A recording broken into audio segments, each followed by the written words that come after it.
Let's jump into it. Number 1. Roman concrete. Roman concrete was a game changer in ancient engineering. It was even stronger and longer lasting than most modern concrete. This was developed over 2,000 years ago and was made using a unique mix of volcanic ash, lime, and seawater. When exposed to salt water, the concrete didn't erode. It actually got stronger over time due to a rare chemical reaction that formed crystals reinforcing the structure. This allowed the Romans to build harbors, aqueducts, and massive domes like the Pantheon, which is still standing today without steel reinforcement. Unlike modern concrete, which often cracks within decades, Roman concrete has survived centuries of earthquakes, ocean tides, and weathering. Scientists today are still trying to fully decode its formula. Ironically, despite all our technology, we haven't yet replicated a material that ancient Romans created with hand tools and raw earth. It's one of the clearest examples of ancient innovation that still outclasses modern methods. Number 2. The Inca Chasky system. The Incas built a lightning-fast communication system without electricity, internet, or even horses. Instead, they relied on elite messengers called Chaskys. They were runners who could sprint through the Andes like it was flat ground.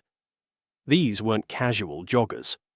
They powered through steep, high-altitude trails where most of us would be gasping for air just standing. The system worked like an ultra-marathon relay. One runner would dash to a relay point, hand off the message to the next runner, who was already rested and ready to go, and the chain would continue non-stop. Messages could travel over 250 miles in just 24 hours. That's like running from New York to Washington, D.C., except through rugged mountains. While modern delivery systems shut down in bad weather, these runners pushed through storms, freezing altitudes, and scorching deserts. The system was so efficient that fresh fish from the coast could reach the emperor high in the mountains within a day. It was basically an ancient same-day sushi delivery. When the Spanish arrived with their horses, they were so impressed by the system that they ditched their own messengers and used the Chasky instead. Turns out, even horses couldn't handle mountain trails like these human speedsters. Number 3. Polynesian Wayfinding. Ancient Polynesians sailed across thousands of miles of open ocean without GPS, compasses, or even maps, just their senses and deep knowledge of the natural world. They turned the night sky into a living compass, dividing the horizon into 32 segments, each one representing where a star would rise or set. They read the ocean like others read traffic signs. Waves, directions, currents, and even the shape of swells gave them clues about where they were going. They also followed birds. In the morning, seabirds flew toward fishing grounds, and in the evening, they led the way back to land. These skilled navigators could detect nearby islands by subtle changes in ocean patterns, almost like smelling land through water. While Europeans were cautiously hugging coastlines, Polynesians were confidently island-hopping across the vast Pacific. They could find tiny land masses in the middle of nowhere, like finding a dime in the middle of a stadium. Modern scientists once claimed it was impossible to navigate such distances this way. But modern Polynesians proved them wrong, recreating traditional voyages using only ancient techniques and arriving precisely where they aimed. Number 4. Yakchaws' Persian ancient refrigerators. Over 2,400 years ago, ancient Persians had working refrigeration, but get this, in the middle of the desert. They built towering, dome-shaped structures called yakchaws that kept ice frozen even in brutal heat. These ice houses were made from a special mix of mud, sand, clay, egg whites, lime, ash, and goat hair, forming insulation that rivaled modern materials. Their design wasn't just aesthetic. The shape allowed hot air to rise and escape through vents, while cooler air was trapped in underground storage chambers big enough to hold several buses. Around the yakchaws, tall shade walls blocked sunlight, and shallow pools collected water. At night, when desert temperatures dropped, these pools froze. Workers cut the ice into blocks, separated them with straw, and stored them underground. Even in 120-degree Fahrenheit heat, these structures preserved ice. The Persians used it to make feud, a frozen treat that still exists today. Some Yakchaws are still standing today, while modern refrigerators barely last 15 years and depend entirely on electricity. Number 5. Floating farms. The Aztecs built floating farms called chinampas that outperformed most modern agriculture. They started by driving wooden stakes into shallow lake beds, forming a rectangle. Then they wove reeds between the stakes, creating a basket-like base. They filled it with nutrient-rich lake mud and layers of decomposing plant matter until they had a solid island. These chinampas were surrounded by water, which acted like a natural irrigation system. The result? Super fertile farmland. These floating plots could produce up to 7 harvests per year, while today's farms usually get 2 or 3 at best. In terms of yield, they produced 13 times more food per acre than traditional methods. Farmers navigated between the plots using canoes, giving the whole thing a vibe like ancient Venice. Fish in the canals helped control pests, and birds provided free pest control as well. This hyper-efficient system fed hundreds of thousands in the Aztec capital, and it all floated. Number 6. The Sumerian Wheel. Believe it or not, the first wheel wasn't made for travel, it was for pottery. Some ancient Sumerian potter, just trying to make better bowls, accidentally sparked one of the biggest tech revolutions in human history. They crafted these early wheels from solid wood, and the design was so good, it's still in use today. Sure, we've added rubber tires and steel rims, but the core idea hasn't changed in over 5,000 years. These wheels were sturdy enough to carry fully loaded carts across rough, unpaved roads, no maintenance, and no spare parts. Meanwhile, other great civilizations like the Incas built roads and massive cities without ever using the wheel. The Aztecs only used wheels on kids' toys. But the Sumerians, they were already rolling in style.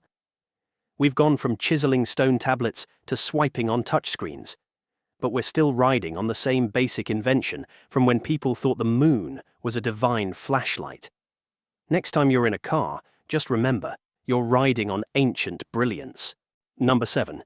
Ancient Greek sponge divers. These ancient Greek divers went 200 feet underwater without oxygen tanks or wetsuits, just them, their breath, and a heavy rock. They used something called a scandalopetra, a large stone that pulled them down like a human anchor. With one deep breath, they'd sink into the depths, landing on the seafloor with the calmness of a sea creature. Down there, they'd collect sponges like it was just another day at work. Their bodies adapted to the extreme pressure. Their heart rates would drop by half, and their spleens would release oxygen-rich blood, almost like an internal scuba system. Before each diving season, entire villages would gather. Women would pray, knowing some husbands wouldn't return. It was dangerous, but it was still the tradition. One diver from the island of Symi once retrieved a battleship anchor from 250 feet down. He looked nearly dead on the surface, but underwater, he was a machine. Another diver stumbled upon something mind-blowing, the Antikythera mechanism, the world's oldest known computer. It's like finding a MacBook in a mummy's tomb. Number 8. Qanats. Ancient Persians created underground water tunnels called Qanats that are still flowing 3,000 years later. Meanwhile, our modern pipes crack if someone sneezes near them. These tunnels ran up to 50 meters deep and could stretch for miles. Imagine hand-digging a tunnel from New York to Philadelphia with only oil lamps to light the way. They were engineered with precision. If the slope was too steep, the water would rush uncontrollably. Too flat, and it wouldn't flow at all. They nailed the angle perfectly by hand. Every few hundred feet, workers dug vertical shafts. These acted as air vents, access points, and ancient GPS to keep the tunnel aligned. Working underground in pitch black, one wrong move could flood the whole tunnel or cause a deadly collapse. It was like playing Minecraft on hardcore mode, with no respawns. And here's the wild part.